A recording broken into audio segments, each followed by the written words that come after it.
أشرف الأنبياء والمرسلين أما بعد فأعوذ بالله من الشيطان الرجيم بسم الله الرحمن الرحیم۔ سامعین محترم، آج ہماری گفتگو کا جو محور ہے وہ پہلے پارے کا خلاصہ ہے۔ پہلے پارے میں اللہ تعالیٰ نے جو ہے پہلی سورت الفاتحہ کو نازل فرمایا۔ سورت الفاتحہ اس میں 1 رکوع 7 آیات ہے۔ سورت الفاتحہ اس کو ام الکتاب بھی کہا جاتا ہے، سب المثانی بھی کہا جاتا ہے۔ سورت الفاتحہ اصل میں خلاصہ قرآن ہے۔ قرآن کریم کے جتنے موضوع ہے اللہ نے اس سورت الفاتحہ کے اندر رکھ دی۔ یہ ایک دعا بھی ہے۔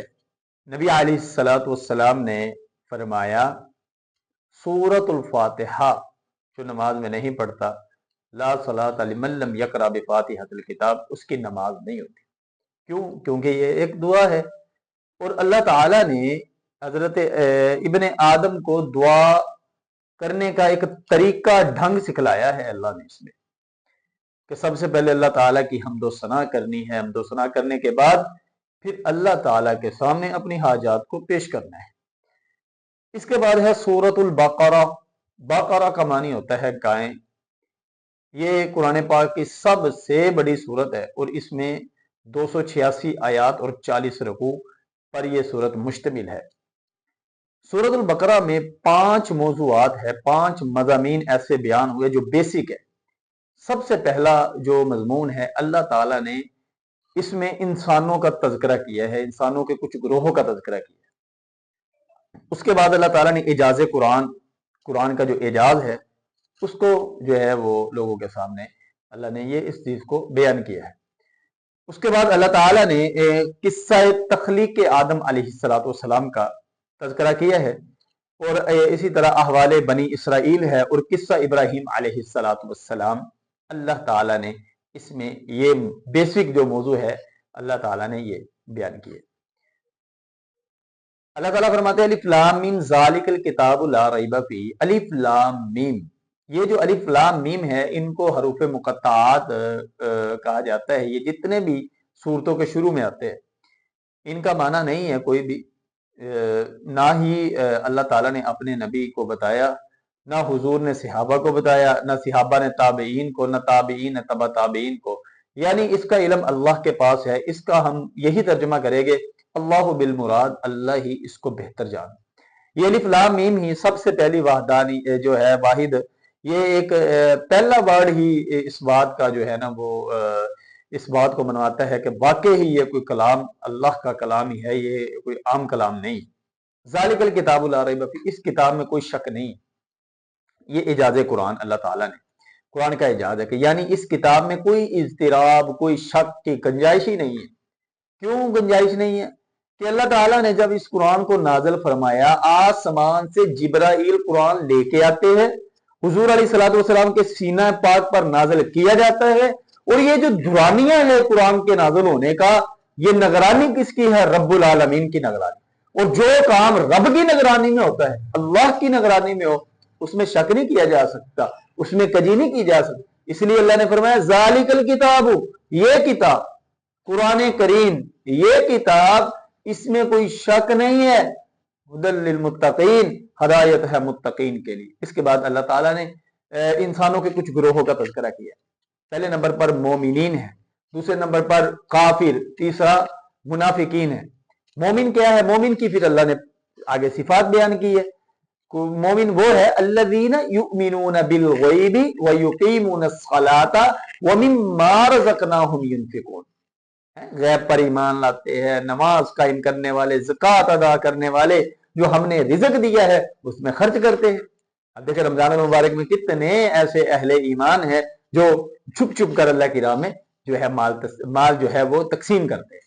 اللہ تعالیٰ نے ان کا بھی تذکرہ کیا ہے۔ تو ایمان ایک تو مومن ہوں گے، مومن کے بعد ہے کافر۔ کافر وہ ہوتا ہے جو سرت ہی جو ہے اسلام کا دشمن ہوتا ہے، اسلام کا انکار کرنے والا۔ تو اس کے بعد منافق ہے۔ منافق 2 قسم کے ہوتے ہیں، ایک منافق عملی منافق ہوتا ہے، ایک